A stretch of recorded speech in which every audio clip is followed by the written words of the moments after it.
Bismillahirrahmanirrahim. Assalamu alaykum, hurmatli televizor ko'ruvchilar. Islom va biz programmamizning 81-sonini ko'rishinglarni qizg'in qarshilaymiz. Men Abdullah Yalqun.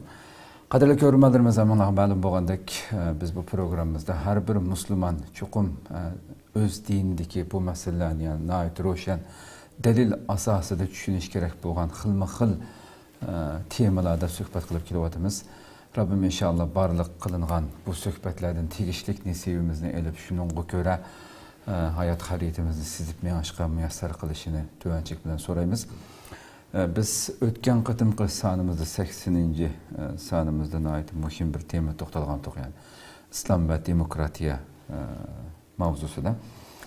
Inshaalloh u haqda o'tgan son vaqt itibariyle yetishmay oxirgi bir temamiz qolib qolganda qarindoshimizdan kelgan savollarni inshaalloh programmamizning oxirida bugungi shu programmaning davomi o'tgandan keyin inshaalloh oxirida to'xtalamiz, kelgan yerimizdan boshlab boramiz. Programmamizning aziz mehmonlarimiz tanishib bo'lgan hurmatli ustoz Sharq Turkiston Ulamolar birligi a'zosi, shuningdek dunyo musulmon olimlar birligi a'zosi Abdurahmon Jamol Kashg'ariyni taklif qildik. Qimmatli vaqtini chiqarib qadam tashrif qilganlar uchun ko'p rahmat aytamiz. Rahmat. Alloh razı olsun. Qadrli ko'ruvchilarimiz, programmamiz YouTube va Facebook kanallarımızda naq maydondan tarqatilyapti. Ekranlarda chiqib turayotgan nomerimiz shundaqla qaysi ijtimoiy uchur vositasidagi hisobimiz orqali har qanday fikr, taklif, savollaringiz bo'lsa yo'llashinglarni umid qilamiz. Shundaqla ko'plagan qarindoshlarimizning foydalanishi uchun ham bahrlab qo'yishni ham unutmaysizlar. Unda olsa programmani boshlab ketsak, biz o'tgan qatim deganimdek eng oxirgi savolimizga to'xtagan hamda İslamның siyasi tüzüm bilan demokratiyaningki farqi nima degan savoldan boshlasak. Bismillahirrahmanirrahim. Cenab-ı Allah hamsini peygamberimizge dua salamlar olsun.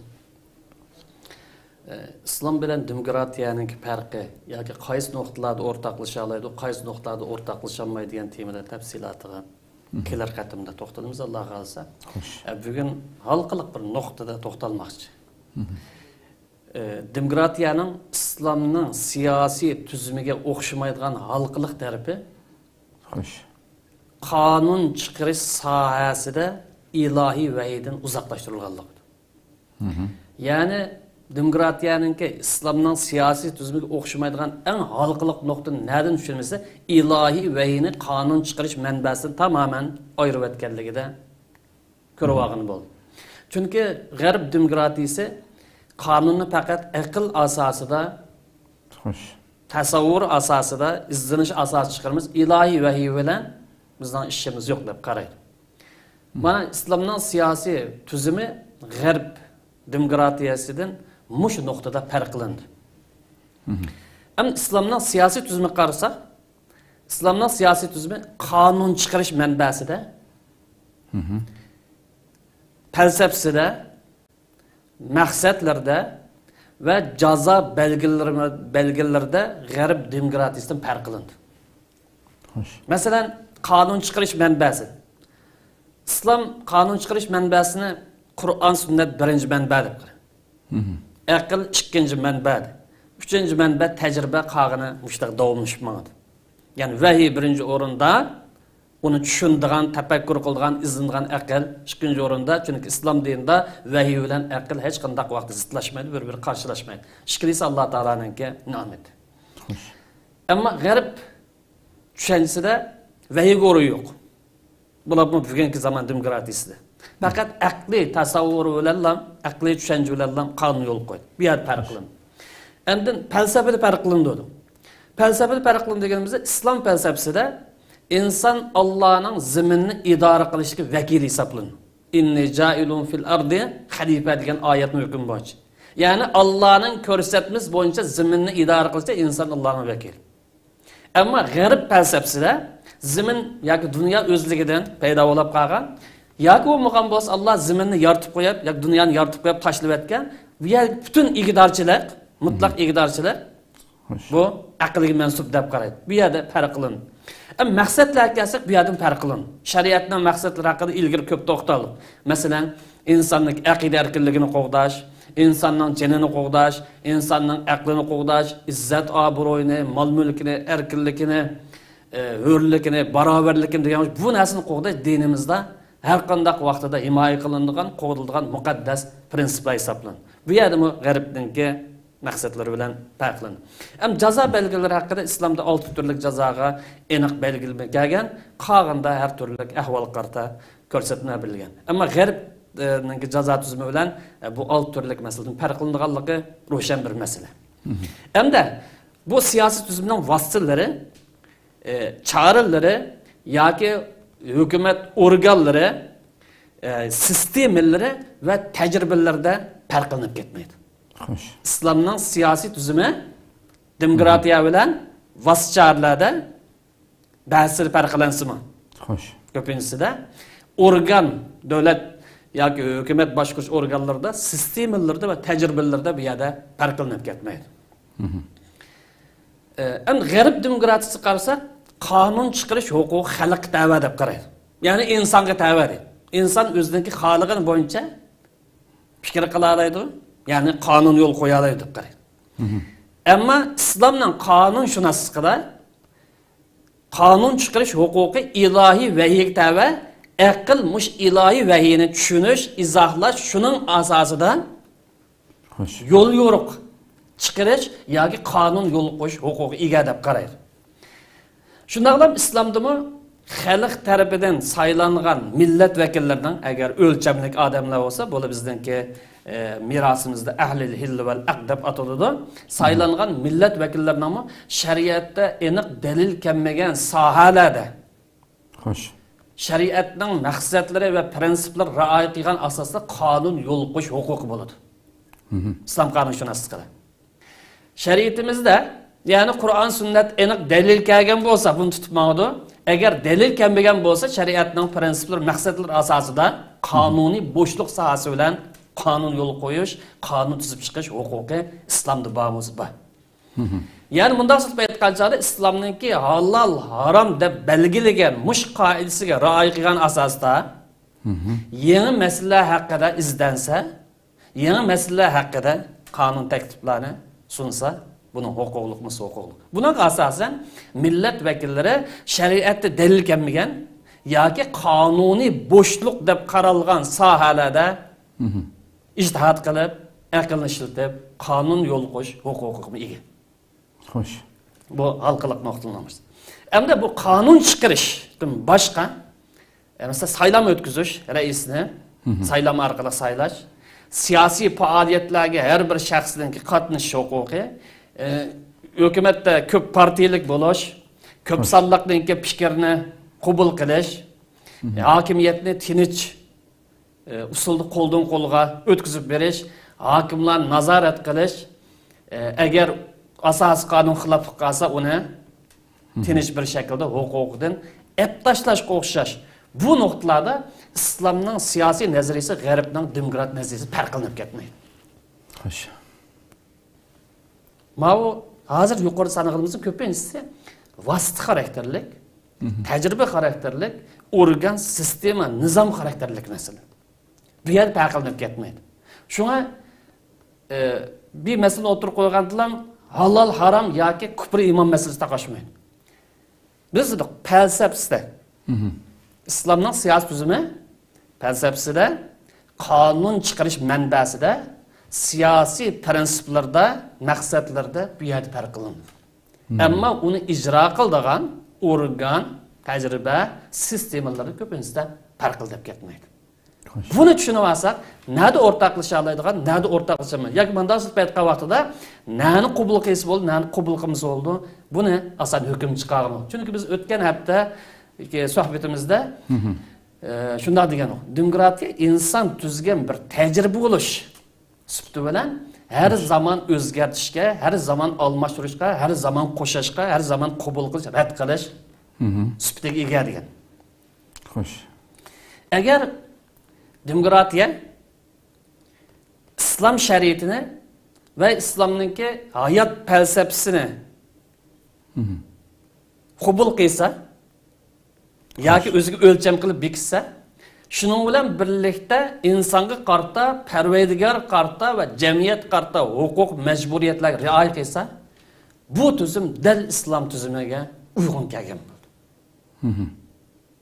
Nayt addi. Bazen de isim bilen hüküm çıkarır. Mesela onu demez. Hoş.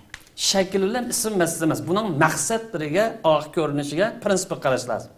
Yani deyimizge demokratiya İslam şeriatini qonun manbasi qilsa ve hayat felsefesi qilib belgilasa, huquq majburiyatlarga insonga qarta, Parvardigorga qarta, jamiyatga qarta huquq majburiyat rioya qilib qolib qolsa, bu tuzum olimlarimiz o'tirib qo'ygan tamoman islomga uyg'un bo'lgan bo'ldi. Mesela bu kadar oddiy. Mesela Türkiye'deki bugünkü hükümet aparatı, hükümet sistemini misalga alsak, İslam şeriatini qonun manbasi qilib belgilasa, qonunni mush asos vahiyini oldingi o'rin qo'yib, aql bilan, tajriba bilan va boshqa qata sanig'ini bo'lgan har turli mesela foyda ziyon o'lchami deb qaralgan. Bu asoslarda belgilasa, endi islomningki hayot qarta dünya tasavvur, dünya göz qarashini asas o'lcham qilib bekitsa, hukumat organlaridan ki islom zid qilgan yetarli yo'q. Mesela bugünkü vazirlikler, idare boshqarish sistemaları ko'plagan masalalarda chataqlanib. Asli mesele qonun manbasi belgilandikin, bunun bo'ldigancha, bo'lmaydigancha bu masalada asan bir taraf qilgan bo'ldi. Ama bunu İslam'a tamamen uygun bo'ldi, yuqori o'lcham bo'yicha. Bunu misal alsak, alimlerimizden birisinin sözü misal alayım.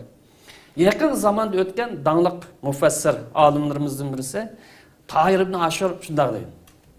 İslam hükümetine Kur'an sünnetinin prensipleri ve alimlerimizdeki ictihat izleniş üstü kurulganlığı şek yok deydi. Yani İslam'da devlet kurulsa, hükümet kurulsa bunun iki narsa tang var. Kur'an sünnetinin prensibi ve alimlarınki akli emgiki izlenişidir. Yani İslam'daki devlet mutlak dini devlet emas. Başkaları tasavvur qilgandek bunday emas. Yani vahiy, Kur'an sünnetten ibaret bu vahiyning prinsipleri, devletning asası, maqsadlarini, prinsiplerini, yadrosini ko'rsatdi. Ama bunu taraqqiy qildirish, zamonga uyg'unlashtirish, makonga uyg'unlashtirish, insonlarning manfaat uyg'unlashtirib taraqqiy qildirishda bu yerda insonlarning aqli harakat ko'tadi. Yani aql bilan naql, yani vahiy bilan aql tang bu yerda birlashdi, namoyon qildi. Sahabeler kurup çıkan, alimden söz, sahabeler kurup çıkan ve Müslümanlar birde kubul kıygan Halif, Hulefai Raşid'in devirdi. Bu devlet mi? Bugünkü zamandaki demokratiya devletlerine, ya demokratiya hükmü tamamen okşap gözüldü. Devletine asas kanunu, Kur'an sünnetine asas kıygan, akıl, hareket ötken, başka milletlerinki yakülleri, tecrübeleri devletli mi? Özden kuşine namayan kıygan. Bu devletti. Yani devletteki reislerinin sayılınışı şu vaktiki organlar bugünkü zamanda demokratiya devleti tamamen okşap gidiyor orada. Bu alim şundan oturup koyuyor. Bunun asasen biz başkalardan, başka milletlerden, yani başka devletlerden İslam'ın prensipleri ve maksatları zid gelmeydiğen usul, çare ve tedbirlerden faydalansak bulur. Başkalarınki fikirden, yoki bir vasitasi, yoki bir davlatga shakllantirgan organlarni qabul qilib, agar biz uyg'un kelmaydigan turib bo'lsa, uni chiqarib o'tib, yoki uni o'zgartirib, undan foydalansak bo'l. Yoki mundaqchi paytga vaqtda demokratiyaning usul choralari, davlat boshqarishning mexanizmi va boshqa munosib usullardan foydalansak bo'l. Lekin biz nani qabul qilmaymiz? Kisb aytimizki, gibimizning oxirini besh bilan bog'lab, demokratiyaning siyasetni ilahi vahiyden ayırıp qaraydigan felsefesini rad qilamiz. Demokratiyaniki siyasetni axloqdan ayırıp qaraydigan felsefesini rad qilamiz. Shunda qilamiz demokratiyaning halol harom rioya qilmaydigan felsefesini uni rad qilamiz. Bizni qabul qilmaydigan nuqtamiz ishlaydi. Yani İslamning aqidasiga uyg'un kelmaydigan, halol haromga taqishadigan, axloq taqishadigan bu tarafni qabul qilmaydi. Ammo undan boshqa vasita choralari, tadbirlardan bundan faydalansak buludu. Hem özümüz uyg'unlashtirib, moslashtirib olsak bo'ldi.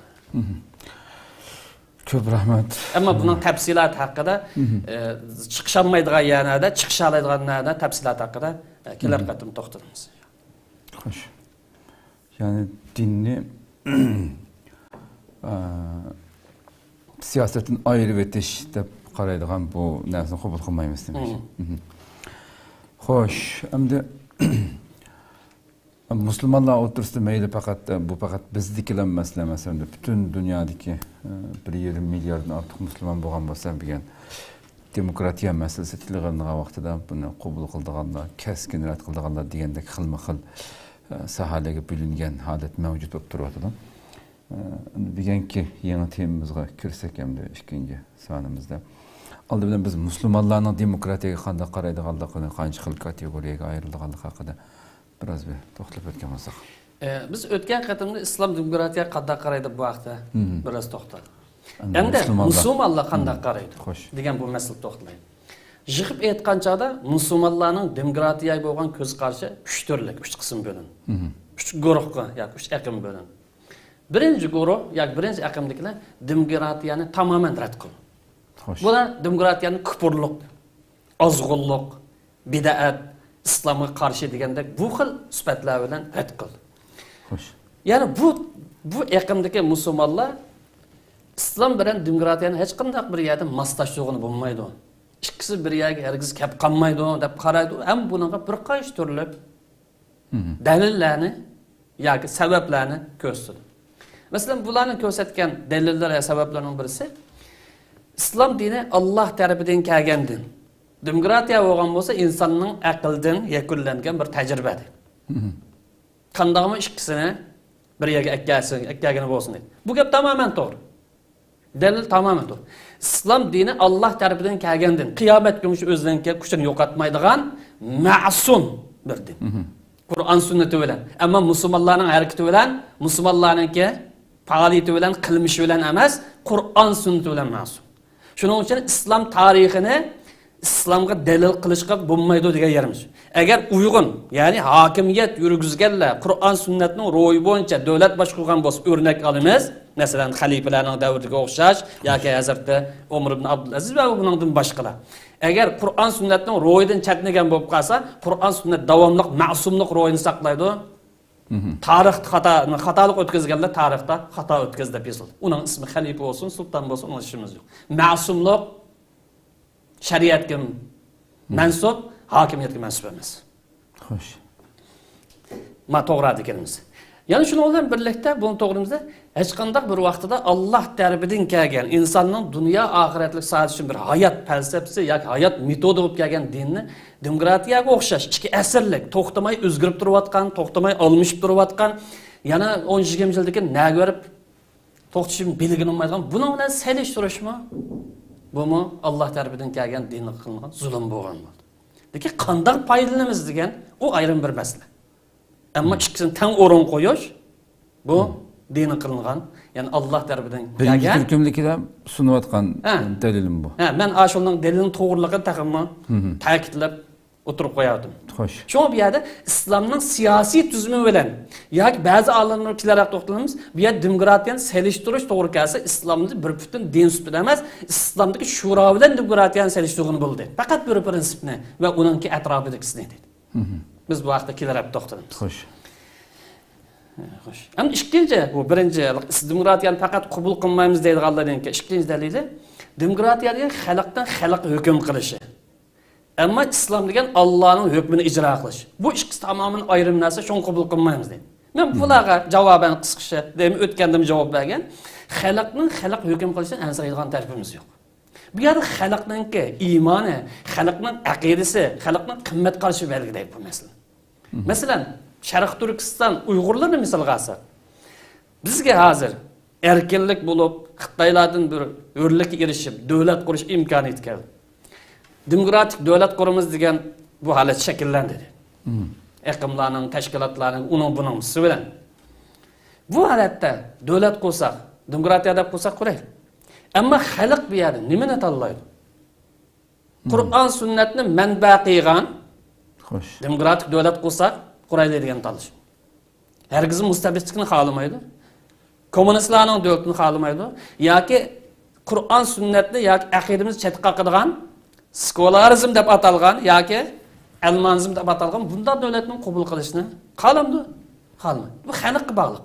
Ya'ni xalq o'zimiz hokim degan maqsad biz o'zimizningki aqidasi, o'zimizningki qimmat qarashi, o'zimizdan tushuncha bilan o'zimiz yoqtiradigan hokimni tanlaymiz. Musulmon bo'lsa bunday tanlaydi. Agar boshqa bir odamlar bo'lsa, masalan kafir bo'lsa o'zining aqidasi, o'zining qimmat qarashi bo'yicha tanlaydi. Agar ya musulmon emas yoki kafir emas orliqda qolib qolgan bir odamlar bo'lsa, bugun kunlikda afsus maydoniga chiqayotgan skolarizmninki avlodlari bo'lib qolsa, buning tanlaydigan g'arbninki nazariyasini tamoman dal osh bo'yicha ish qilamiz, osh bo'yicha tatbiqlaymiz deb o'tirib chiqadi. Shuni bunda ansiraydigan tarbiyamiz yo'q. Xo'sh. Hamda islom degan Allohning hukmini ijro qilish, to'g'ri. Siyosiy maydonga kelgan vaqtida islom dini yuqoridami dedik, o'tgayaptimi dedik. Siyosiy nazariyaning yoki siyosiy prinsipning asosiy qismini o'tirib qo'yib bergan tafsiloti haqida gap qilmagan dedik. Anan kendi foyda manfaat o'lchami bu davrdan davrga, zamondan zamonga, makon o'zgarib turadi. Bu yerda ochiq hujjatlar yo'q. Unda bo'lgan chaqda buni qanday hukm ijro qilamiz? Demak, Qur'on sunnat aniq hukm bo'lgani shu bo'yicha. Agar uning bo'lmasa, siyosiy masalaning mutlaq ko'p qismi shariat yo'q. Ana ramkisi var, adil ish qiladigan masalaning adolat masalasida, ammo tafsilot to'g'risida gap yo'q. Buni asosiy prinsip asosida, ya'ni shariatning maqsadlar asosida taraqqiy qilib olib ketaveramiz. Bu yerda Allohning hukmini ijro qilamiz bo'lgan bo'lsa, agar u to'g'risida hukm bo'lmagan bo'lsa, ijtihod qilamiz, izlanamiz, boshqalardan foydalanamiz, olib ketaveramiz. Shu bu ikkinchi dalili ularningki joyiga bosmagan bir dalil. Uchinchi dalil bo'ladi aytki, demokratiyaga yangidan paydo bo'lgan bid'at ish. Bu ilgari musulmonlar bunday ish qilib baqibdikanmi? Boshqa davlatlarningki qonunini o'ziga tatbiqlab baqibdikanmi? Unisiga dinimizda yo'q narsa paydo qilsa rad qilindi deydigan hujjat bor deb buni ko'rsatdi. Bu bo'lmagan bir gap. Qanday bo'lmagansa, bid'at masalasi aqida bilan ibodat bo'lar. Bu siyosiy tuzum masalasi bid'at olmaydi. Mavjud emas. Ya'ni islomni o'rib tashlaydigan ish bo'lib qolsa, buni nima deb sifatlasak bo'ladi? Xo'sh. Islom qarshi. Bu yerda siyosiy masalada yangilash, taraqqiy qildirish, yangilik yaratish, davriga zamon uslub chorlarni, tadbirlarni paydo qilish. Bu bid'atul aloqasi yo'q buni. Balki dinimiz buyuradigan tashabbus qilgan ish. Bid'at faqat aqida bilan ibodat xos. To'rtinchi bo'la dalil keltirib, demokratiya degan dinni hokimiyatdan yoki siyosatdan ayirib etgan. Masalan, Xristian jamiyati o'xshash Yevropa yoki almanizm chiqib ketgan, ya'ni dinni siyosat tamoman ayirib etgan bir tuproqdan kelgan bir narsa bo'lsa, qanday bo'lib buni musulmonlar tatbiqlaymiz uyg'un bo'lsin deydi. Bu dalilni keltirdi. Agar tamoman bir butun g'arb bo'yicha demokratiyani shunday ekkasak bo'ladi, shunday bazasasak bo'ladi desa, bir qism ziyolilarga o'xshash, Uyg'ur ziyolilar olsun, mayli arab tilini olsun va musulmonlar bu hamma yerda bu, hamma aql. Masalan, arab dunyosida ko'pincha tashviqot vositalari, giz jurnalning sohiblari, hokimiyatning ko'pinchisi oshqin fikrli odamlar. Bu haqda balkim tafsilot biroz kirishimiz mumkin. Mushtada qaraydi. Bu aqllik musulmonlar yuqorqi bu to'rt turlik o'zining tasavvuriga, tushunchasiga, daliliga asosan demokratiyani bir butun holatda hech qanday foydalanish bo'lmaydi deb rad qiladi. Hem müştahdan paydalangan tarbiyada paydalansak bo'ladi deydiganlarga qarshi chiqdi. Masalan, ba'zilar deydi ki, bugun kunlikda islom jamiyatlar qarasak, islom davlat mavjud emas. Islom jamiyatlar qarasak, nemiz diktatorlik, mustabidlik mavjud.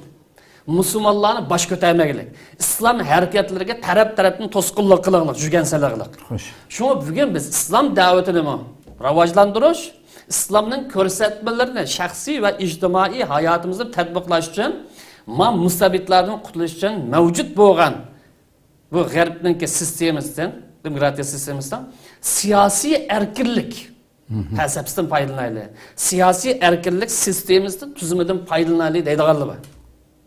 Buning halol harom bilan aloqasi yo'q.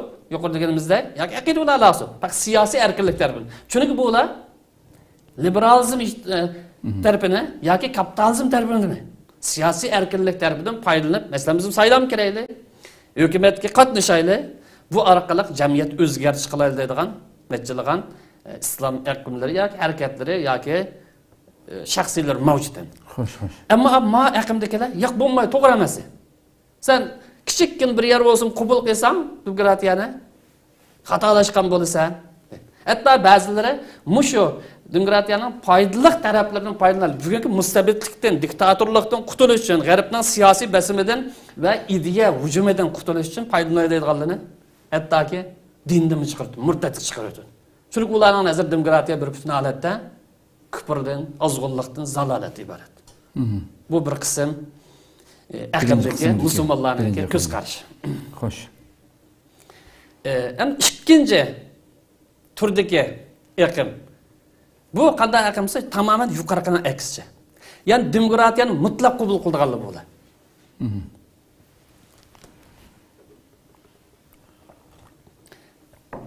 İslam jamiyatida g'arbdagi ideya tasavvurlaridan ta'sirlangan bir-birlik ziyolilar mavjud.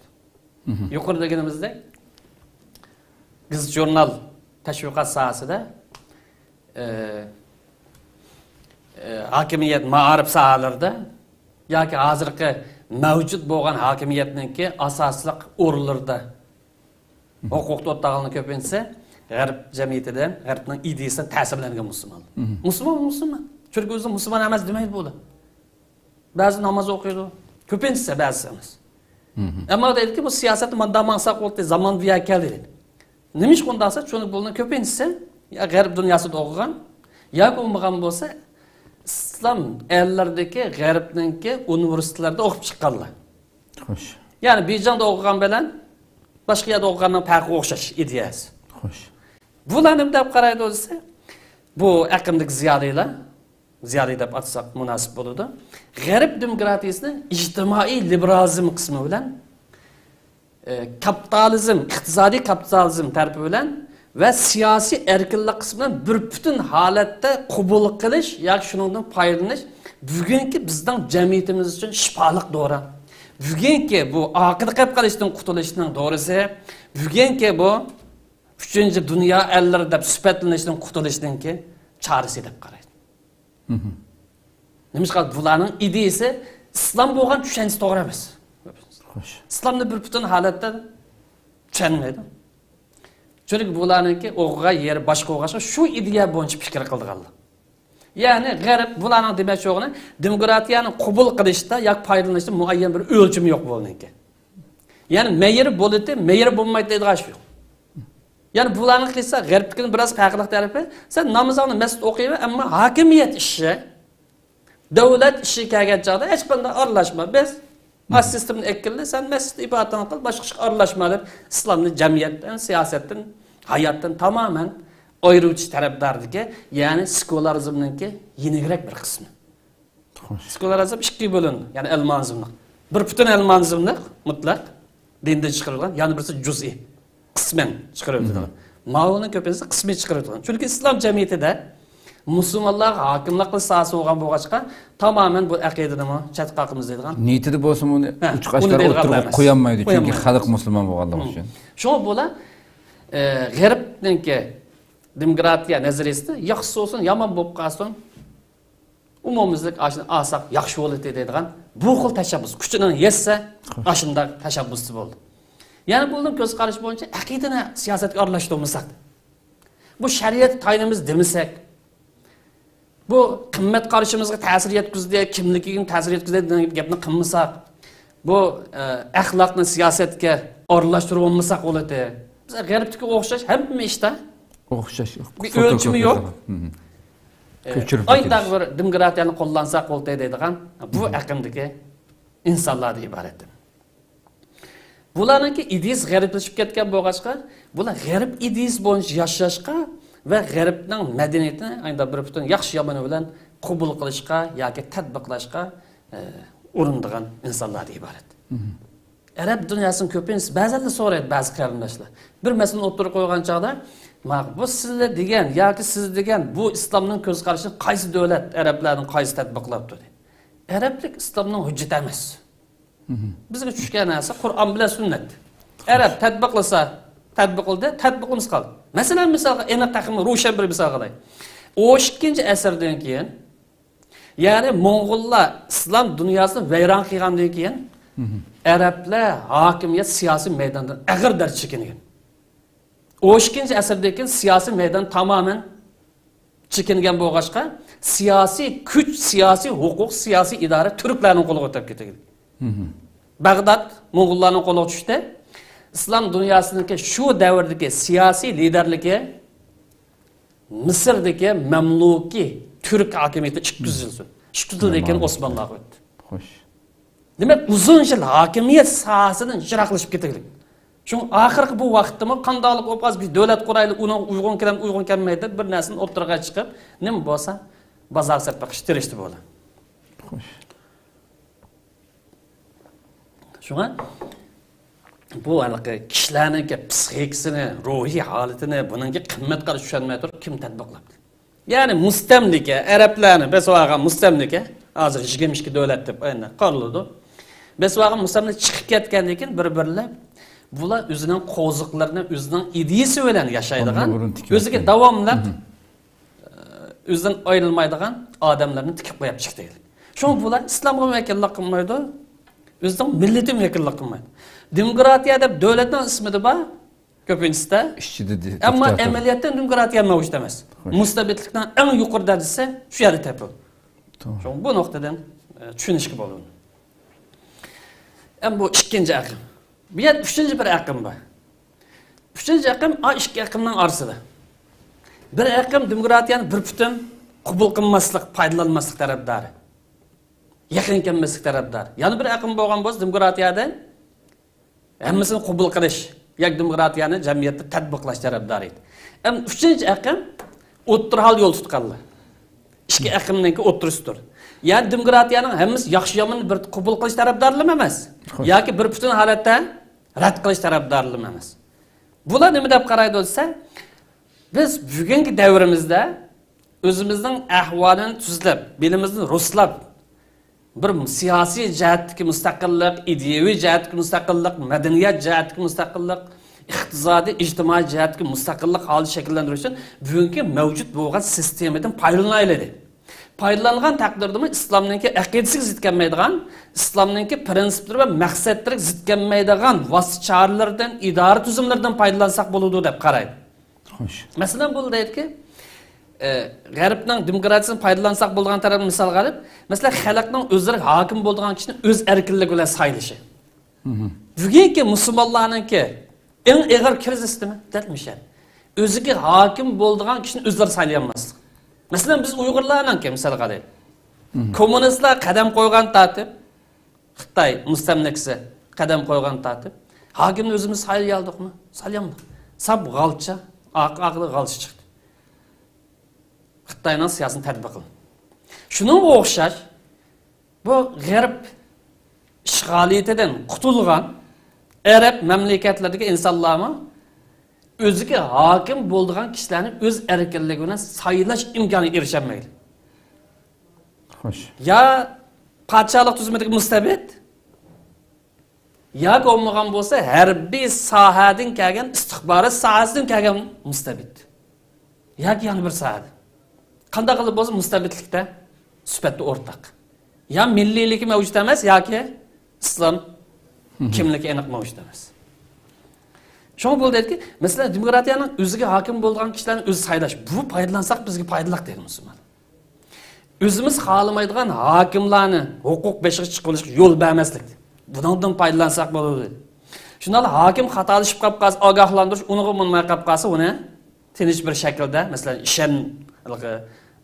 ishonchini yo'qotish deydigan prinsip bo'yicha uni huquqdan ap tashlash degan qo'sh bu tarafidan foydalansa. Uning ustiga hokimiyatda hokim olmaslam nurg'un qirg'inchilik yuz beradigan, qon to'kiladigan ish.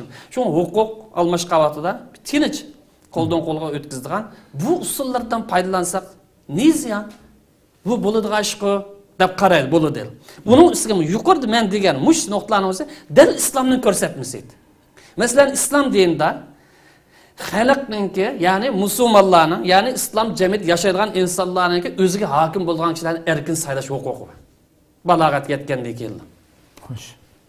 Islom dini balog'at yetgandan keyin qiz o'g'il bo'lib qolsin, o'lchamlik bir odam rozi bo'lib saylash huquqi. Sen majbur xohlasang qilsan deb deyilmaydi. Bu o'zi xohlamaydigan mustabidga o'xshash zolim birisini men hokim liqani qabul qilmayman deb e'tiroz bildirish huquqi bor. xatolasa uning an-nasiha li ammatul muslimin bo'yicha ogohlantirish, nasihat qilish huquqi bor. Qandaqdir bir yer birisi hokimlikdan tushsa, yan biz o'tgan chaqda balasi qoldirman, tuqqini qoldirman deb qon to'kadigan islom aslan mavjud emas. Bu paydo bo'lgan bir ofat bu. Aslida bu prinsiplar islomda bor, lekin keyingi vaqtlarda tatbiqlanmaganligi uchun buni g'arb izlanishi bilan, g'arb uzun yillik tajribasi bilan o'tirg'a chiqdi. Bu g'arbdanki mahsulot bo'lib chiqdi, lekin surishtirsak, mushu o'tirib qo'ygan narsa dal islomning prinsipiga uyg'un keldi. Bundan foydalansak nima bo'ladi deydi bu. Bu 3-aqimdagi musulmonlar. Mesela buna yani misal aldım. Eğer hakim bilen xalq majlisi ya parlament arası bir meselede göz qarash turlik chiqib qoldi. İki tarafdan ki. Bu meselede göz qarash turlik chiqib qolsa, turlik chiqib qolgan mesele qaraydi. Eğer bir yer turlik chiqib qolgan mesele diniy mesele bo'lib qolsa, shariatga aloqador mesele bo'lib qolsa, buni ayirish kimning kasbi? Olimlarning kasbi. Fa in tanaza'tum fi shay'in faruddu ila Allohi va rasul. Eğer bir mesele talashlar chiqib qolsanlar, Qur'on sünnet nima deb buni qarang. Qur'on sünnet nima debdi? Buningki taqozosi nima? Prinsip maqsad buni ayirib turganligimizni shariatda yetishib chiqqan, shariatning maqsadlarini bildigan, shar'iy siyosatni joyida bildigan, ma zamon davrini tushundigan olimlar kesidi bo'lmasin. Faqat hukumat bolalar kesmaydi. Agar bu yer hokim bilan parlament a'zolari orasidagi talash tortish bo'lgan masala, ijtihodiy masala bo'lsa, aslida siyosiy bir masala. Urush qilmasligini yoki foyda manfaatga aloqador bo'lmas, bir davlat bilan kelishim tuzmaslik, savdo o'rnatmaslik deganga o'xshash bir masala bo'lsa, yoki ilmiy bir masala bo'lsa, bu masalada shu sohada kasbiy odamlar o'zining ko'z qarashini bayon qilgan ekan, siyosiy masala bo'lib qolsa siyosatchilar, ilmiy masala bo'lib qolsa ilmiychilar o'tirib qo'ygan ekan, buni ayirish masalasi ko'z qarash turli bo'lib qolsa, nima tayin? Usuldan birini topish lozim bu yerda. Xo'sh. Yani A'nın göz qarışı, Ma'nın göz qarışı güçlük deyilgan bir amildan birini tepki çıkış lazım. Yani bu yerda güçlendiruvchi amil bu sohalarda ko'pincha holatda ko'p sonliqning göz qarışı bor. Bu usulni qo'llansa bo'lamiz bo'ldi. Ko'p sonliqning göz qarışı bilan masalani kuchlantiruvchi usul. Bu shariatda bunaqa nurg'unlagan islom fiqhisida, islom mirosida dalillar bor bo'lsa. Masalan, misol qilaylik. Turkiyadagi korona qarshi turish uchun shakllangan doktorlar hay'ati bor, ilmiy hay'at. Bir meselede talash tortish qilgan bo'lsa, deydi bular. Ikkiga bo'lingan bo'lsa, aşağıdaki professorlar, doktorlar buni qilayli, qilmayli. Mesela hozir o'z maskini echib o'tayli yoki echib o'tmayli degan o'xshash. Nimadan cho'qim bu yerda birisining ko'z qarashini kuchlantirgan usulni tayinlasa. Agar 30 odam bo'lgan bo'lsa, shu yerda 11 xil ko'z qarashi, 21 xil ko'z qarash bo'lgan bo'lsa, tabiiyat ko'p sonliqning ko'z qarashi bilan bu masala bir taraf qilindi degan. Buna tayansımı bo'ladigan bir char. Demak, g'arb siyosiy nazariyasi bu xil usul mavjudmas mavjud. Undan foydalansak bo'lamiz. Islom fiqhisidami, jumhurning ko'z qarashi, ko'p sonliqning ko'z qarashi deydigan bu ko'z qarashlar xili bor. Xo'sh. Endi bu yerda yuqorida deyilgandek, islom Alloh tarafidan tushgandan demokratiya insonning aqliy yakuni, aqliy tajribasidir. Bu yerda deymizki, demokratiyaning insonning aqliy amgi bo'lganlikning aybi yo'q. Çünkü insanın barlıq aqli əmgi rədd qılınamdı, qəbul qılınmaydı. Ne, rədd qılınmaydı. Çünkü insanın barlıq aqli izlənişi rədd qılınmaydı. Çünkü Kur'an-ı Kerim qarasaq 300 neçə ayətdə aqlını işlət, təfəkkür qıl, izlən, tədqiqat elib bari buyurur. Onda o qavat insanın aqli əmgi qaçan rədd qılındısa, şeriatning keskin prinsiplarga ve maqsad zid kelib qolsa rad qilin. Agar shariatning maqsadi prinsiplarga zid kelib qolsa, bu aqliy amgak olqishlandi. Xo'sh. Tabriklandi. Davg'anchada aqldan chiqqan deb buni chatqaqish, foydalanishdan yiroqlashtirish o to'g'ri bo'lmasi kerak. Uni qarasak bu demokratiya islomdagi kengash prinsipini tatbiqlashda jiq vaslarni yoki jiq usullarni o'tirg'a chiqdi. Chunki kengash hatto olimlarimizning orasidami bir masalada kengash o'tirib qo'yilgan bo'lsa, bu faqat maslahatini olib qo'yish uchun bo'lgan masalami yoki qaramu degan masaladami? Ikki xil ko'z qarash bir mavjud bo'lgan bir masala. Ya'ni bu shunday yo'gab yurib bu kengashni kengashsiz bir holatga olib qo'yaylik. Ammo bugungi parlamentda yoki millat majlisi deb qaralgan bu yerda kengash elib borsa, ko'p sonliqning ko'z qarashi bo'yicha u masala nimaga yapmadi? Qonun bo'lib bo'lmadi. Bundan foydalanish bor. Bugungi kunda demokratiyaning vositalaridan mustabidlikning oldini olish uchun foydalanish eng yaxshi chora hisoblanadi. Bir odam g'atchi chiqib bilan umr bo'yi turib oldigan, bolasini yoki aksini akab qo'ydigan bu ishdan qutulgan bo'ldi. Anan keyin huquqni qon to'kmasdan qo'ldan qo'lga o'tkazib oldigan va buning o'xshash vositalar. Bu odam foydalansa nima ish bo'lmaydi. Cheklangan tarafimiz yo'q. Uning ustiga islomdagi siyosiy tuzumning xarakteri haqida biroz to'xtalamizki, bu yerda siyosiy prinsip, qurilma xarakterlik, ijro xarakterlik bu Qur'on sunnat kelgan bo'lsa boshqa o'zgarmaydi. Biz uni ilgari to'xtab 30 atrofida. Ammo ko'plagan shakllari, vositalari bu to'xtamay o'zgardi. Shunga bu qabul qilishni, foydalanishni to'g'ri deyishki bo'ldi. Xulosaligi vaqtida musulmonlarning demokratiyaga qarta aqimlari ko'zga 3 xil. Bir aqim tamoman bo'lmaydi deb qaraydi. Bir aqim g'arbcha demokratlashmasak biz taraqqiy qila olmaymiz deb qaraydi. Yana bir aqim biz aqidamizga zid kelmagan, qimmat qarashimizga zid kelmagan, shariatning ro'yiga zid kelmagan taraflaridan vositalardan foydalansak bo'ldi. Ammo uningki halol haromga rioya qilmaydigan, axloqqa rioya qilmaydigan, Alloh bilan bo'lgan huquq rioya qilmaydigan tarafini olmaymiz deb qaraydi. O'ttir hal aqlning ko'z qarashini tutsa, to'g'ri tutgan bo'lamiz deb qaraydi. Ko'p rahmat. Inshaalloh buningki o'tgan sonimizga tushgan savollarni mushu uchning birisiga tushadigan ahvollar so'zlab o'tgan bo'ldi. Oxirida u ko'rmanning savolini so'rayman inshaalloh. Saat deb o'tgandek hamda shu oxirida islomdagi siyosiy tuzumning xarakteri haqida biraz to'xtalsak. Biz o'tgan hafta bu vaqtda to'xtalgan. Islomning siyosiy tuzumi bugun boshqa bir shaklda bu masalani bir o'tirib qo'ymoqchi. Chunki mush masala oydinlashmagan bo'lg'achqa yana bir nazariya yoki vosita xarakterlik shariatning maqsadlariga prinsip taqashmaydigan bir masala o'tirib qo'ysalar rad qilinadigan ilgirkisini tutsak bugungi davrda yana dunyoning oldida ma'nolaydigandek ayda bir xato tushuncha bo'lgan bo'lg'achqa buni bir boshqa bir shaklda o'tirib qo'ymoqchi. Islomning siyosiy xarakteri qarab boqaylik. Xo'sh. Siyosiy tuzum deganimiz ya dinning yoki falsafaning yoki siyosatning maqsadlarini ishga oshirish.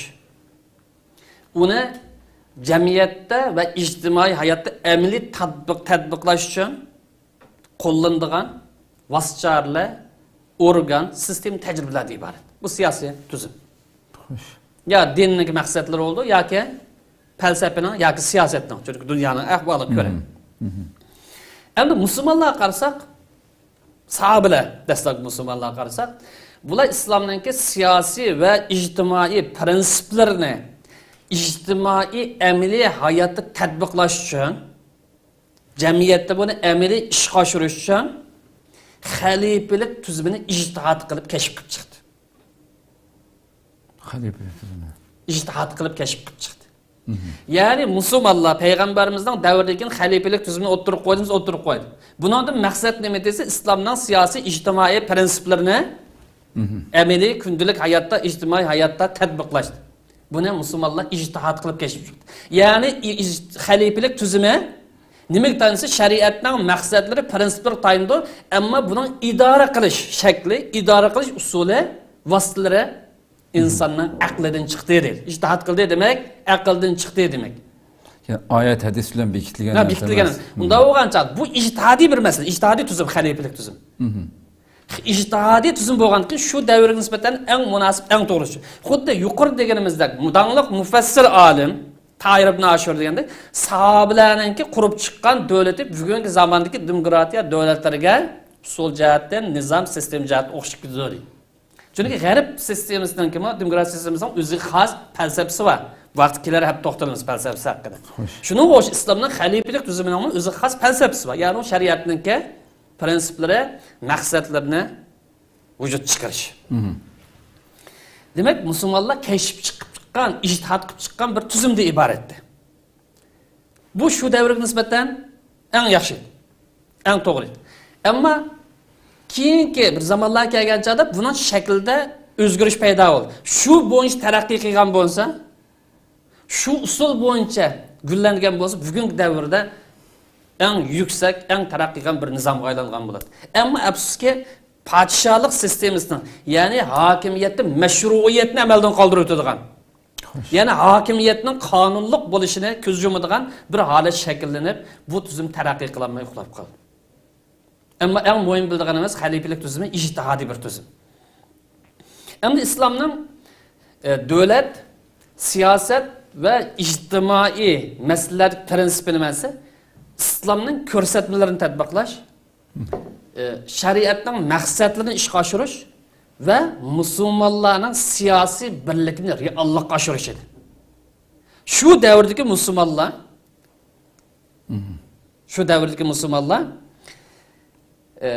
shu vaqtda paydo qilgan siyosiy tuzumi, qurilmalari, organlari bilan shariatning maqsadlarini, ko'rsatmalarini tatbiq qildi va musulmonlarning siyosiy birligini maydonga chiqdi.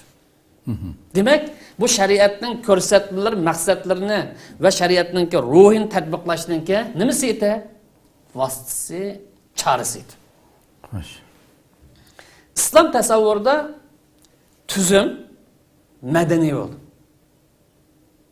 Madaniy bo'lganlik uchun bu davomli taraqqiy qilib turdi. Kirer kaptim yani to'xtashimiz mumkin yoki undan keyingisida islomdagi davlatning xarakteri madaniy davlat. Ya'ni diniy davlat emas islomdagi davlat. Bu nuqtani bir oz ochaylik. Diniy davlat degan vaqtimizda Yevropada 17-asrdan ilgiriki mavjud bo'lgan, xristian jamiyat mavjud bo'lgan davlat madaniy diniy davlat deb qaraladi.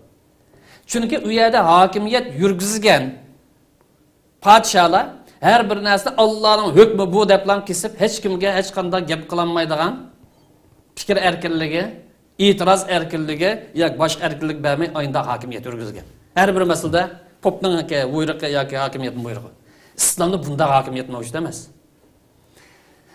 İslamdagi davlat madaniy davlat. Yani madaniy davlatimiz vahiy bilan aql ikkisi birlashgan bir davlat. Yani bu davlat Qur'on sunnatdan iborat vahiyni asos o'lcham qiladi, ammo bu davlatning sistemasi, qurilmasi, organlari, tajribalari yengilib turdi. Qanday qilib bo'lsa, shariatdagi kulliyat deb atiladigan, yoki savobit deb atiladigan, yoki xalqlik nuqta deb atiladigan, yoki prinsip deb atiladigan mush narsani ijro qilish uchun o'zliksiz taraqqiy qildi. Mana nuqtani tushunmay qolsak, biz ilgirdi musulmonlar undaqda, hozir nimishqa undaq mağanmayımız degan sual shu yerda chiqadi. Demak, islom tasavvurida tuzum madaniy bo'lib doim taraqqiy qilib turdi. Madaniy demak bu yerda insonningki aqliy harakati mavjud demak. Xo'sh. Shu musulmonlar shu davrdan tortib, sahobalar davridan tortib, boshqa millatlarning madaniyatlari va tajribalaridan foydalangan ham foydalanishga qolgan. Shu bugungi kunlikdan foydalanishga bo'ladi. Lekin diqqat qiladigan yerimiz nimasi? Islomning prinsiplari, maqsadlari, qimmat qarashlari va o'lchamlari sap islom fikri altida turdi. Bu yerga chaqirishga bo'lmaydi. Xo'sh. Biz vositalardan foydalansak bo'ladi, taktikalardan foydalansak bo'ladi, davlat idora qilish haykalidan, formulasidan, shakldan foydalansak bo'ladi, lekin shariatning maqsadlari, islomning prinsiplari bu taraflarga qat'iy chaqirishga yoki buni o'zgartirishga bo'lmaydi. Çünkü İslam dinining o'lchamlari, qimmat qarashlari, prinsiplari va falsafa nazari boshqalar davomli holat ilohiy vahiyga tayanganlik uchun farqli holatda olib turaver. Ma'sumlik mana mishadi. Ya'ni har zamonga, har makonga yaraydi degan yerimiz mishadi. Demak, asosiy prinsip turaverdi har qanday vaqtda, ammo uningki mexanizmi, ammo uning usul choralari davriga qarta, aqlninki ijodiyat amga qarta taraqqiy qilib turdi. Shuning bugungi kunlikda raisni masalan 4 yil saylash deydi. 8 yıllık hukuk kurup erinken çıkamazlık değil. Yak parlament tüzümü olsun, ya reis tüzümü olsun. Bu paydalık mı olsa şu devlette, şu millet yaşayan insanlar özü tallavası bulduğun bir mesele. Şeriatta anı kıl, manı kıl deydiğin bu yerde kesken buyruk yok. Ama dinimizin deydiğin İslam'ın prensip boyunca, körsetmesi boyunca, ruhi boyunca yaşaysan, bir yerde çakılmayısın. Şunu koyalım. Mesela vezirlerin 4 kılı olandı, bugün de 30 kılı olandı. Onun meselesi yok. İhtiyaç göre. Buna misal alayım. Siyasi tüzümün karakteri. Mesela Müslümanların birliği dinimiz ilahi perz hesaplanır bunu qoğdaş. Çünkü Kur'an-ı Kerim inna hazi ummetkum ummete var. Müslümanlar bir ummet. Bu yerden maksat siyasi birlik maksat. Aqida birlik maqsad emas. Chunki islom tuproqda yashaydigan musulmon bo'lmagan boshqa bir millatning islom ummatining qatori kiramdo'z keldi. Uning aqidasi o'ziga, ibodati o'ziga. Ama Müslüman bo'lgan insonlarning siyosiy birlikini qo'g'dash dinimizning aniq ko'rsatmasi.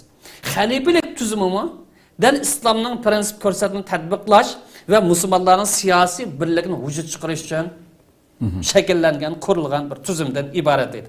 Ama xalifelik tuzumi qarasak, ma'muriy organlar bo'lsin, yoki vazirlar bo'lsin, yoki emirlar bo'lsin, yoki kengash majlisi, adliya organi, idoriy iqtisod da'vat qilish iborat hammasining maqsadi nimasi? Shariatning prinsip maqsadlarini ishga oshirish va shariatning eng yuksak oliy manba ekanligini ta'kidlash maqsadi. Xo'sh. Mush ruh bo'yicha yashadib, shuni maqsad qilmoqchi. Shariatning maqsad prinsipini tatbiqlash va shariat qonun chiqarishda eng oliy manba mush asosda, ya'ni shariat boshqa nuqtada davrga, sening zamoning qarta bir dalil kelmagan bo'lsa, sen shariatning prinsipi asosida izlansang, taraqqiy qilsang bo'ladi deydigan bir vosita iborat islomda xalifelik tuzumi. Ham kengash qilish misolga boqaylik. Bu islomdagi farz modis. İslamning siyosiy qimmat qarashlarining birisi o'zgarmaydigan. Va amrum shuraman. Kichik oila masalasini tortib davlat qadar musulmonlar kengash bilan bo'ldi.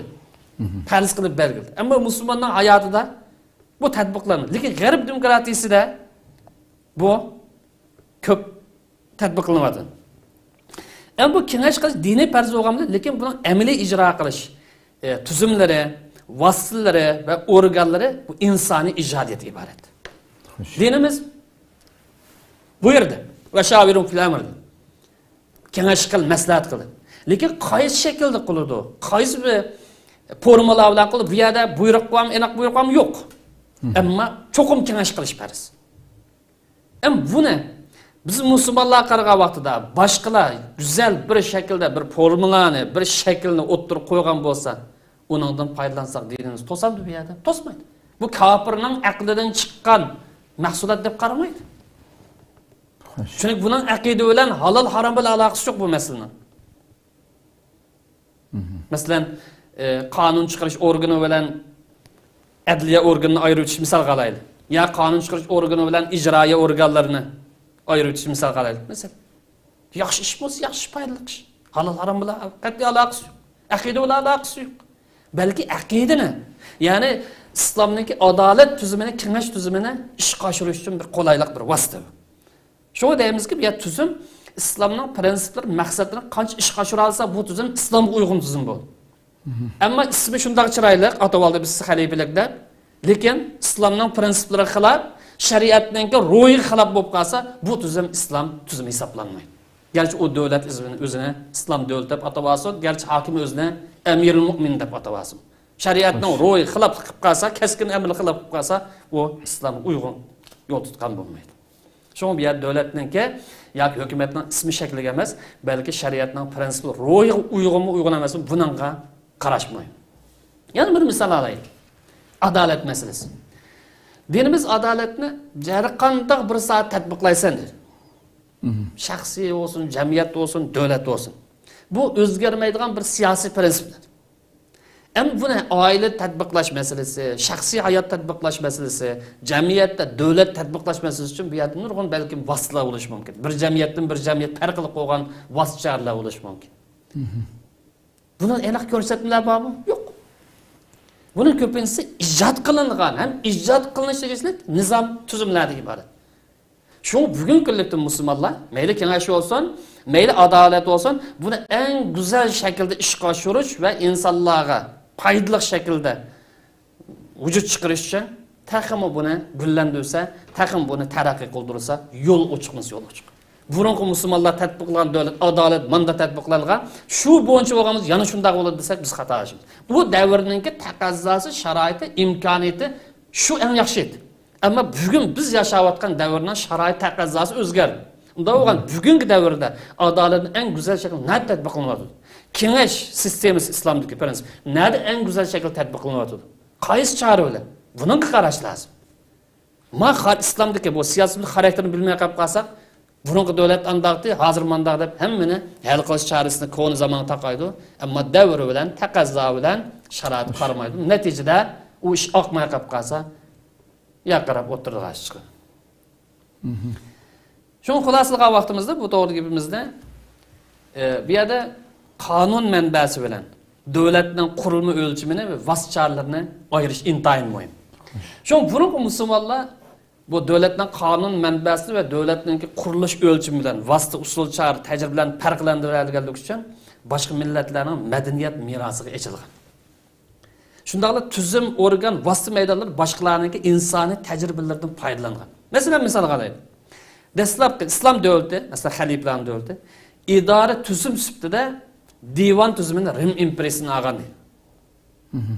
Ba'zan divan deganga Parisda e'lon bo'lishi mumkin deydi. Muhim ya Parisda yoki Rim imperiyasida e'lon deydi. Divan tuzumi. Ya'ni divan tuzumi bugun zamon tili bo'yicha vazirlik deydi. U iqtisod ishlariga mas'ul, sahiya ishlariga mas'ul degan o'xshash. Askarlik maosh tuzumi, pochta tuzumi va buningdan boshqa bir qanchalagan vositalarni tuzumlarni boshqa millatlardan foydalangan, sahobalar foydalangan. Xo'sh. Demak, Qur'on sunnat shulda ba'mon sibat. Eng yaxshi tatbiqlaganlar shu. Shariatning ro'yi bo'yicha davlat boshqarganlar shu. Lekin davlatni taraqqiy qildirishda boshqa millatlar bo'lgan afzallik, ortiqchiliklarni bu kafir paydo qilibdi, kafir ishlab chiqargan narsa ekan demadi. Qabul qilgan, foydalangan. Chunki bu ishning halol harom bilan aloqasi yo'q, yoki aqida aloqasi yo'q. Demakki, islom siyosiy, islomlik siyosizm madaniy xarakterga ega. Madaniy xarakterga ega bo'lganlik uchun bu ijtihod bo'ldi. Ijodiyat bo'ldi. Shunga bu tuzum shariatning maqsadlari, qimmat qarashlari va ruhini hozirgi zamonga munosib holatda tatbiqlash uchun to'xtamay o'zini yana gullantirishga, taraqqiy qildirishga bo'lamdi. Davrning taqozosi ashunday iborat. Xo'sh. Chunki bu siyosiy islomlik siyosatning xarakterini bu shaklda paqatsa, ba'zi kitoblarda o'qigan, masalan, Vazir Nizomulkning siyosatnomi deydi masalan. Xo'sh. Va boshqasiga o'xshash. Davlat manda bo'ldi ekan deb turishda taqitish lozim. Ya'ni keskin hujjat bilan bo'lgan bo'lsa, prinsip uni mudirlash qilmay. Agar unda bo'lmasa, shu davrning taqozosi bo'yicha paydo bo'lgan bir davlatning operati formunasi bo'lgan bo'lsa, buni taraqqiy qildirishga, u vaqtda izlanishga yo'l ochimiz yo'l chiqadi. Ko'p rahmat, tafsilga yechib berdingiz. Endi oxirida shu o'tgan qatimqi darsga tushgan savollardan bir qanchasi balkim buni bir so'rab o'tay. Abi yuqorida so'zlab o'tgan shu 3 kategoriyaning birisiga tushadigan qarindoshlarimiz kim bu? Birinchisi masalan, assalomu alaykum hurmatli ustoz, demokratiya degan gapni to'g'ri emas so'z qildingiz. Bu aqida masalasi. Siz adashdingiz. Bu yerdan dinga qaytinglar. Biz hech vaqtda demokratiya kufr deydigan yaqindagilar bo'lsa kerak. E'tirof qilmaymiz debdi. Biz demokratiyamiz butun qabul qilindimi? Biz aqidamiz mustahkam turamiz, qimmat qarshi mustahkam turamiz, axloqimiz mustahkam turamiz. Ammo siyosatga munosabatlik usul chora tadbirlardan foydalansak bo'ladi. Qandaqdir demokratiyani %100 jamiyatimiz biz tatbiq qilaylik demedik. Hem islomning qimmat qarash siyosiy prinsiplaridan birini qoldirib qo'yaylik demedik. Ya'ni biz shu o'xshash mazmundagi gap ekan.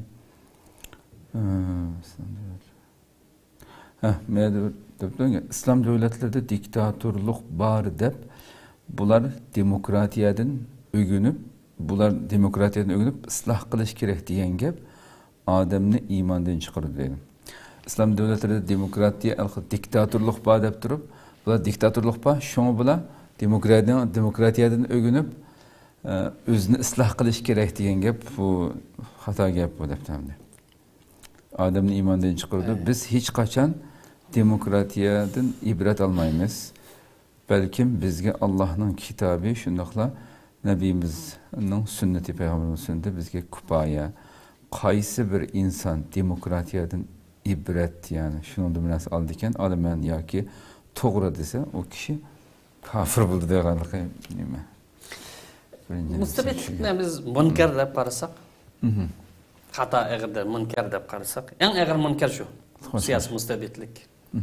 Hokimiyatni avlodga qoldirish, davlatning xazinasini o'zining mol-mulk sifatida sarf qilish eng eg'ir munkar. Buni o'zgartirishda qadamma-qadam besh to'g'ri keladi.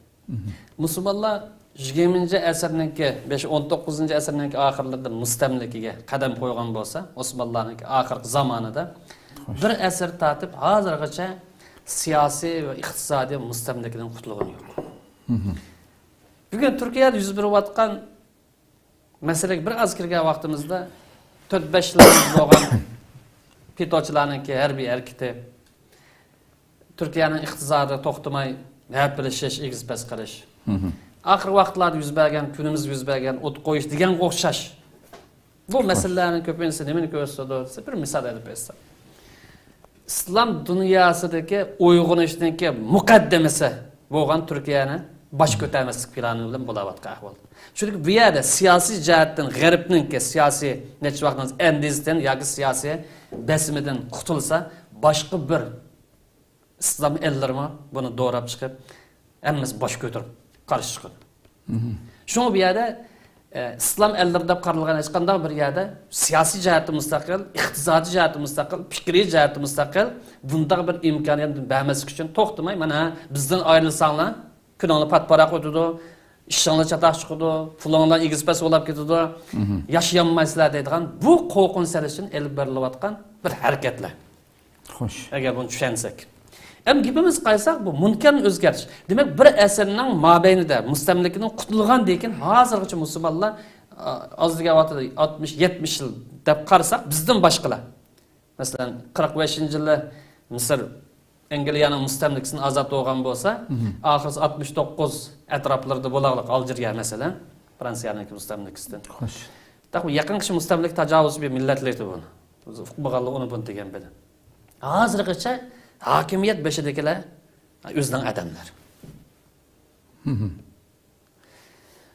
Buni Qur'on sunnatning ro'yi bo'yicha jamiyatni isloh qilib o'zimizni qimmat qarish bo'yicha yashaymiz deb qaraydigan, ya'ni Qur'on sunnat islomga samim bo'lgan musulmonlar qancha kuchida.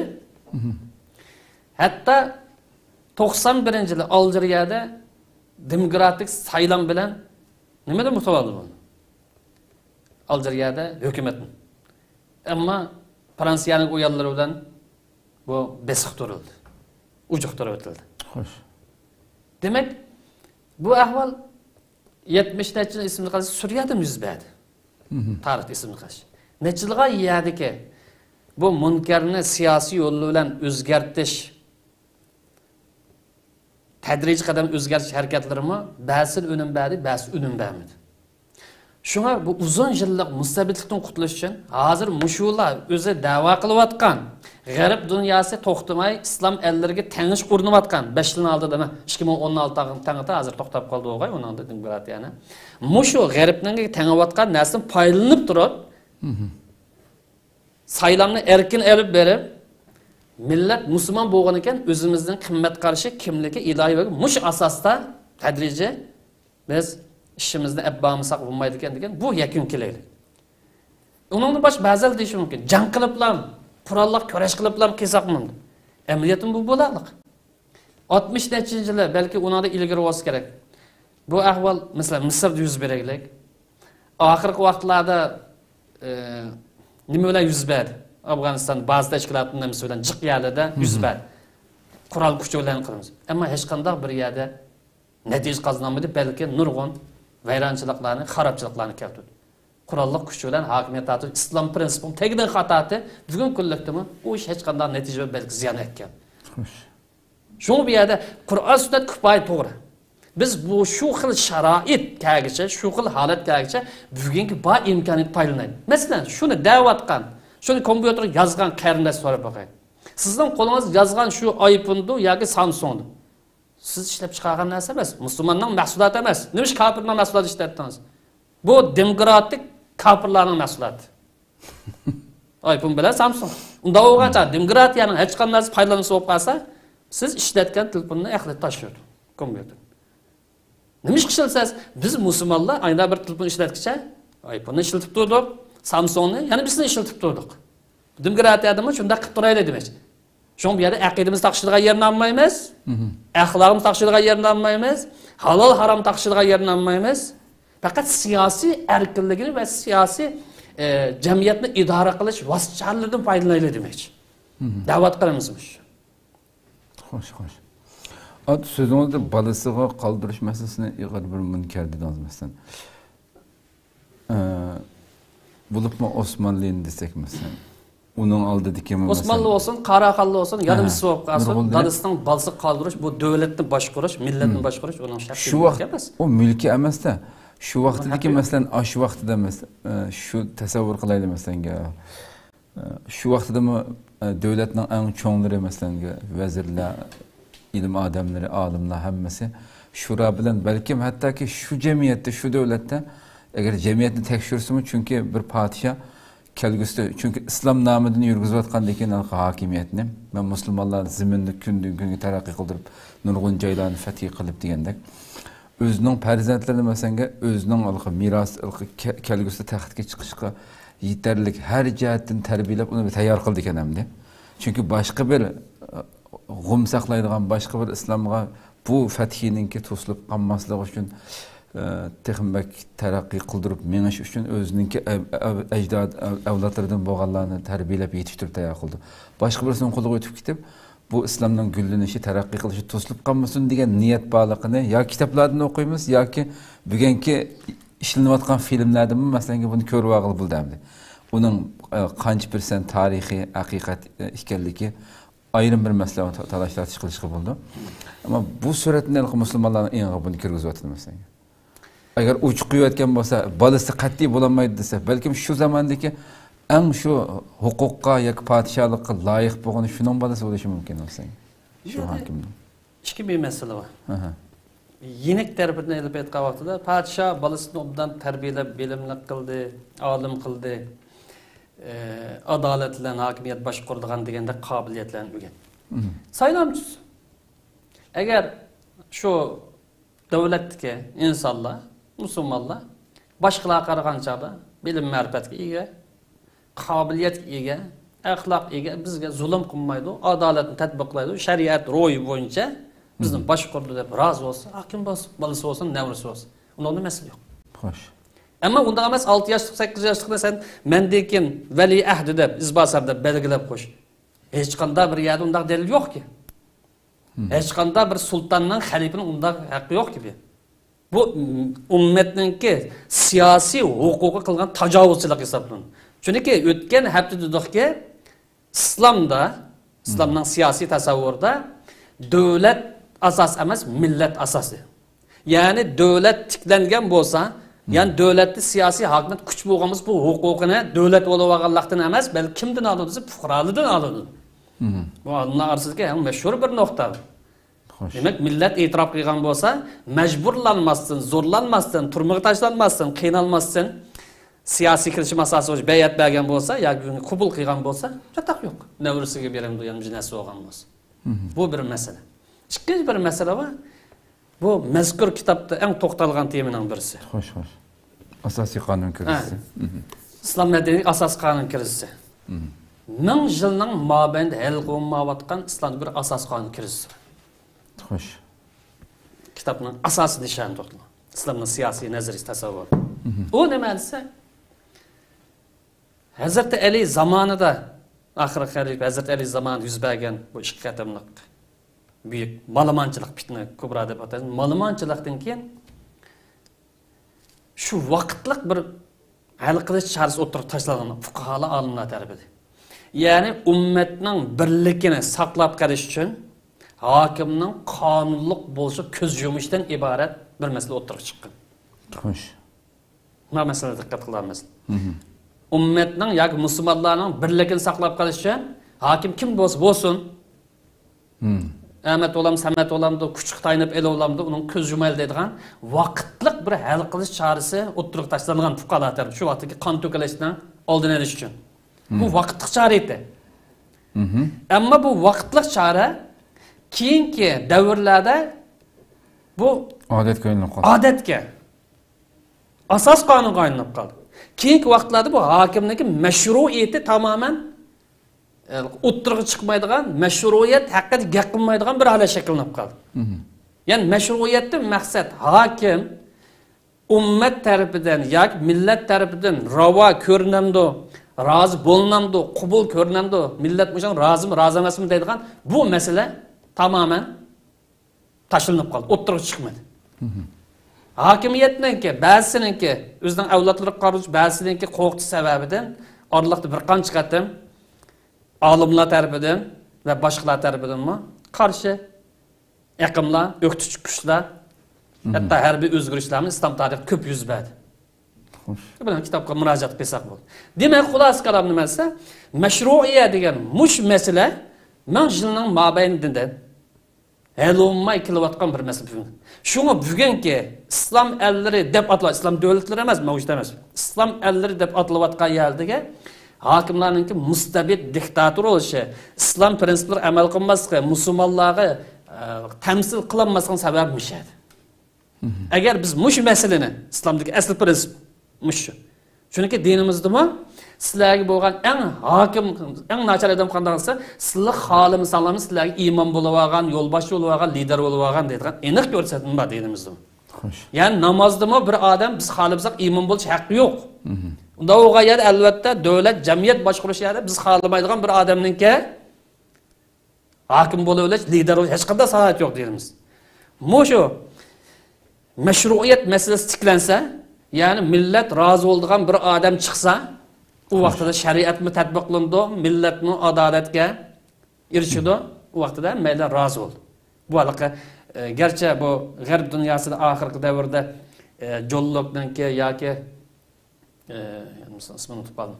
Aqli ijtimoiy kelishim nazariyasi o'ttirib chiqargan bo'lsa-mu, ammo islomda burun bu bay'at sistemasi bilan bor. Lekin buning sistemasini o'zgartirib o'taylik. Bay'atning maqsad bu yerda siyosiy bir kelishim. Ya'ni hokim shariatning ruhiy prinsiplari bo'yicha huquq tutish qasam berdi, millat sen mush bo'yicha bangsang men seni qo'llayman deb qo'l berdi g'ayat. Ya'ni qora itoat qilganlar bo'lsin. Ammo bu shakli o'zgarib ketaylik bu masalani. Shu masalani tushunish uchun kitobga murojaat qilish lozim. Mush masala hal bo'lmasa, bu millatning birligini qo'g'dash, bu fathiy qiliti musulmonlarga osonlik yaratib beradigan gap bir tarafdan foyda bo'lsa-mu, ammo nurg'un tarafdan balo bo'ldi. Islom madaniyatining oxirgi chekinishiga eng chong sabab bo'lgan omil hokimning mashru'at bo'lmaganligi, qonunli bo'lmasligi. Mush islom allaridagi butun mushu ta Saudiyadan tutaydi boshqa nurg'unlagan mushu arab Nini çoğun şeyh alimli var mesela. Aşağı size degandek Allah burun özü hayatı turup 5. qetim padişah olduğundan tatip bikitiklikte hem de. Veliyül ahd, veliyül ahd'ın tatip ettaki. Ama buna bir kaysı bunun avazını çıkaramış hakimden korkanlık şulamcım duramdı. Bir kaydı var. Biz ayrı bir toxtalımız. Vilayet tagallub deyimiz bunu. Arapça. Yani kuch arqılıq hakimiyetke erishish yoki hokimiyat tatib olish. Ya qurol kuchi bilan bo'lsin yoki besim nima kuchi bilan bo'lsin. Bu ba'zi bir sharoitlarda olimlar tomonidan durust deb qaralgan. Durust deb qaralishi, masalan, hokimning qonxo'rligi ilgari hokimniki, jallotligi, nurg'un ovorachilikdan tapishi jamiyatga, hattoki islom dushmanlari bilan ittifoq o'rnatishgan bunda biroz shakllanadigan vaqtida jamiyatda undan hokimiyatni tatib olib musulmonlarga erkin bir adolat mo'yin shakllantirish uchun ruxsat berilgan vaqtlik bir chora edi bu. Masalan, nimani misolga olsak, Misrda Mo'g'ullar Bag'dodni, Suriyani bosib olgan vaqtida oxir bular nima yurish qildi Misr. Misrga yurish qilgan vaqtida, Misrda u vaqtida Salohiddin Ayyubiyning avlodlari podshohlik tuzumi bo'yicha hokimiyat yurgizayotgan. Najmiddin Ayyub bo'lsa kerak oxirgi sulton. Bu vaqtida bir az taktikalarmi bo'lish kerak. Sizlar bilan Izziddin Abdusalom degan olimninki ko'rsatmasi bilan buningga Muzaffar Qutuz sultonlik chiqadi. Bir qul yigit, lekin botirlik bilan, palvonlik bilan o'rlab harbiy bosqich bilan oxiri vakillik sifatida tayinlanadi bir ish bilan bo'lgan. Demak, u bir vaqtlik chora edi. U garchi uzun qolmay o'ldirilgan bo'lsin. Demak, shunga o'xshash viloyat tagallub kuch orqali hokimiyat tatilish vaqtlik bir chora edi. Keyingi vaqtlarda bu nimaga aylanib ketdi bu? Normal bir ishga aylanib ketdi. Demek bu hal tegidan tatib tuz bo'lmagan, mashruiyat bo'lmagan ish, garchi bir mezgil, bir vaqtliq chora bo'lgan bo'lsin, ammo boshqa vaqtlarda musulmonlarga boshqa nurg'un balo bo'ldi. Masalan, bugungi kunlikda ba'zi qo'pab qatchida xalq saylagan bir hokim bor deb qarsak, masalan, Turkiyani misol qilaman. Xalq sayldi bo'lsa, Erdo'g'onni xalq sayl. Mashruiyati bormi, mashruiyati bor. Chunki millatning roziligi bilan chiqig'liq, kuch bilan, huquq bilan, besim bilan tatib olmadi. Ham bu yerda qatchida bizsa tatib oldi. Mak bo'lapti, yoki o'l bo'ldi, nima kelib chiqadi bu yerda? Buning kendidan yana biz chiqdi, uni tatib olgan sifatdan bizning deb, buning kendi biz chiqdi, bu yerda ziyanni kim tatidi? Xalq tatidi. Shunga rad qilish lozim. Bu vaqtincha chora, vaqtincha qiz bilan to'g'ri so'shi basharandasi vaqtli qo'yganda bu tugish lozim. Lekin bu davomli aylantirilish xatarlik masala. Mashruiyatni davomli buni qo'g'dash lozim. Xo'sh. Garchi uning bilan ba'ziyat kelishaydi, ba'ziyat kelishmaydi. Uning ustiga bu viloyatda bir bo'lak fuqarolar, sizlar degan o'xshash, bir bo'lak olimlar aqlab beraylik. To'g'ri, durust. Bu vaqtliq masalani o odatga aylangan islomning siyosiy nazar tushunmagan olimlar. Garchi olim bo'lsin, o'zidan siyosiy olimlar degan kasbiy emas. Shu buni deydigan xalijiq. Ammo nurg'un xapliq tabiq. Ammo keyingi izlanishlar, keyingi tadqiqotlar buning hal qilish chorasini o'tirib qo'yadi. Xo'sh, tug'day dunyosi oxirida yana bir bugungi temamizga aloqador savol tushibdi. Sumayya hemşirimizin. Texnik bütün insanlarga umumiydir. Texniki bilan ideologiya o'xshashmi? Islomda fan texnikini qabul qilishga cheklim yo'q, ammo ideologiyani qabul qilish qat'iy cheklangan. Bu ikkisini qanday selishtirgan bo'ldi deb. To'g'ri. Bu yerda insoniy o'rtoqlik deydigan narsa bor. Xo'sh. Texnika, ilm, ma'rifat. Yana ko'p narsalar bor insoniy o'rtoqlik. Masalan, mana nima o'xshab qoldi bu? Yalas. Ba'zilar deydi, buni bid'at deydi. Nimish qarasa bu g'arb yasab kelgan man tashabbab yuqom falominon deb da'vo etmadin. Hadisni tushmagan yag'il keldi, buni bid'at. Men deymanki, bu telefon sizga o'rtaq bir narsaga aylanib qoldi. Bu bugungi kunlikda faqat bir millatga xos bir narsaga aylangan bo'lsa-da, bir millatningki xos bir nima bo'lib qolsa, uni qabul. Ammo kasbson biz kelyotgan men qalamunda emas. Shu hal ko'p narsa grassutatib nimaga aylanib ketdi bu? Insoniy o'rtoqlik. Cho'kini misol qilaylik. Misol men nima deb qaraymiz cho'qiga? Garchi uni ba'zilar boshqalardan kelgandisimi, bugungi kunda hali ko'p millatlarning ishiltishi bilan bir insoniy o'rtoqlik aylanib ketgan bir vosita deb qarayman. Meningki o'zimningki shaxsan tushunishim, garchi boshqalarning tushunisi boshqa bo'lsin. Bu klassik shunga o'xshash bir narsa.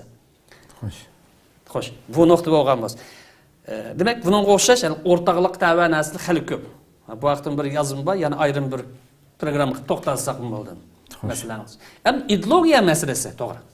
Biz yuqoridagi demokratiyaning falsafasini qabul qilmaymiz degan gapni o'tkardim deb qo'y. Demokratiyaning falsafasi kelib to'xtam. Nima deyilsa, ikki xil ko'z qarashi bor. Birisi deydiki, bu zamin o'zligidan, ya'ni dunyo o'zligidan paydo bo'lib qolgan inson buniki xo'jayini deydi. Ammo islomning falsafasida inson dunyoning xo'jayini emas, Allohningki zaminni idora qilishga vakil. Gullantirish. Demak, bu ideologiyasini qabul qilmaymiz, ya'ni falsafasini. Ya'ni halol haromni farq etmaydigan ideologiyasi uni qabul qilmaymiz. Islomning aqida saqlash ideologiyasi qabul qilmaymiz.